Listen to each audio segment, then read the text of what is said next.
Make this note of a Bible story. It's very important because it's one of the great lessons of life. I'm an amateur on the Bible, but here's what the storyteller says. There were two nice people. So make the note now, two nice people. Not one good and one evil, but two nice people. However, and that is the drama of life. However, two nice people. However, one built his house on the rock, and the other built his house on the sand. Two nice people. Meaning it's possible for nice people to be casual. It's possible for nice people to be careless. And sometimes you can be careless and lose your life. Not evil, just careless. In Los Angeles now, when the light turns green, if you're in your car and you're there at the intersection and the light turns green, you better not go for 2 or 3 seconds, waiting for the maniacs that are running the red light, crossing in front of you, even though the light is green. That little extra bit of caution, rather than being aggressive, little bit of caution could very well save your life. Here's a father who loves his family. He's an honorable citizen. He makes good money. He contributes to the community. He's a good man. But this morning he's in a hurry in Los Angeles, late for an appointment, and he's pushing it with his automobile. He comes to the intersection and the light turns red, and a little voice in his head says, "Go ahead, you're late. You can make it." And now he's dead. You don't have to be evil to lose your life. All you have to be is a little careless at an unfortunate moment. So the key is to be not overcautious, but to be cautious. Don't build your house on the sand. Now add this note now. We're all tempted. When I was growing up, there was a cartoon of a little boy. And it showed this little boy with a little devil on one shoulder and a little angel on the other shoulder, both whispering in his ear. And the little devil said, "Go ahead and do it, it'll be okay." And the little angel says, "No, no, no." "Yes, go ahead and do it." "No, no, no." How often does that occur for all of us? Every day. Go through the red light, it'll be okay. We must beware not to be careless, not to be casual, and build your house on the sand. The same is true with your health. Don't build on the sand. The same is true with your career. Don't build on the sand. The same is true of being in business. Don't build on the sand. Build on the rock. Because even nice people can make careless decisions, casual decisions that accumulate over a period of time. And those could be the winter. Now here's the note to make.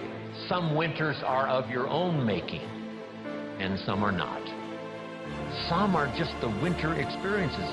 Maybe the whole country goes through it. Long winter of political despair, lack of freedom. But what's the key to the winter? Here it is in simple language. Hang in there. I mean, you know, winters don't last forever. Some are difficult and some are easy, but they never last forever. And if you hang in there, say your prayers, gather a little strength, you can make it through the winter. Here's a good note to make on the battle of the mind. Don't become a victim of yourself in this battle of the mind. Should I, shouldn't I? Let it go. No, don't let it go. Run the red light. No, be a little more cautious. Think of your family. See, we have to continually do this. Beware of the thief on the street that's after your purse. But also beware of the thief in your mind that's after your promise. That little thief that says you're too short, you're too tall, you're too old, you've never done it before. What makes you think you can do it now? Nobody in your family has ever done it. In fact, if you start, they'll all make fun of you. It's called the thief in the mind that steals the dream and steals the promise, makes you less effective than you should be. Here's what you must do. Battle with the mind. Now, what's the purpose of all of this opposites in conflict? Here's what I think it is: to create high drama. Because here's the last of this now. Would it be possible to win if you couldn't lose? And the answer is no, it doesn't seem like it. If you took a football today and put it under your arm and we went with you to the nearest football stadium, and with that football under your arm, if you walked across the goal line, would we call it a touchdown? And the answer is no, that's not a touchdown. It's not a touchdown until you face the 350-pounders that want to smash your face in the turf. And if you can muscle by them, and if you can dance past the secondary with the football under your arm, cross the goal line, now we call it a touchdown. And maybe you won the game, and maybe you won the championship. So jot this down now. High drama is the order of the day. But that's what makes life so unique, so challenging, so much opportunity. A chance for fortune and a chance for failure. And you've got to defend yourself against one, see if you can't maximize the other. That's the game of life. What if you picked up a book, and the book, first chapter said, everything's fine. Chapter 2, everything's fine. Chapter 3, everything is just fine. Chapter 4, everything is still just fine. Would you finish this book? And the answer is no. What kind of a book is this? So the book on your life story is not going to be this.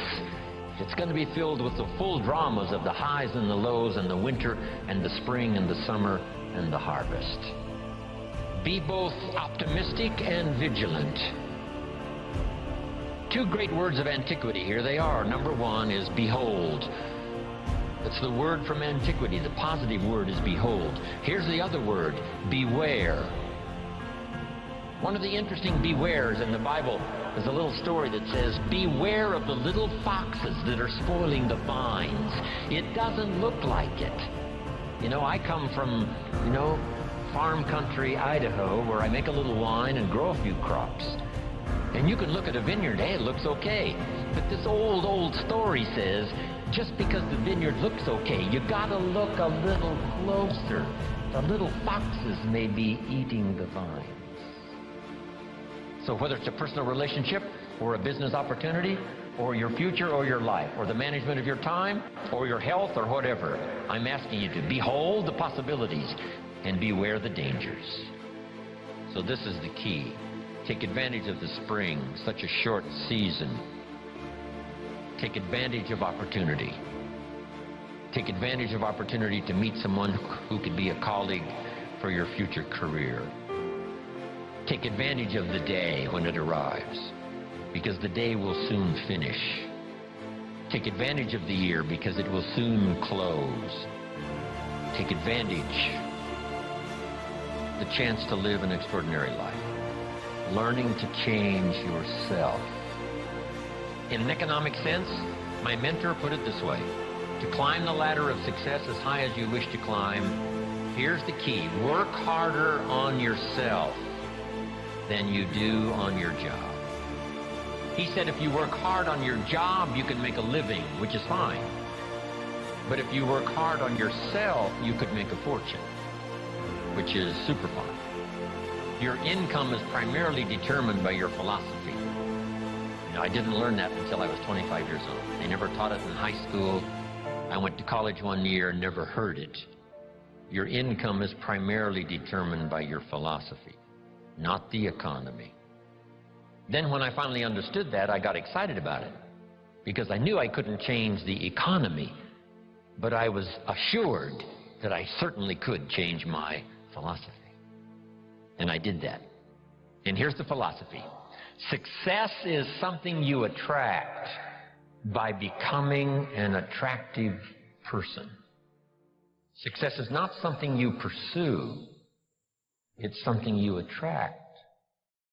So the key to the better economic future is to become an attractive person.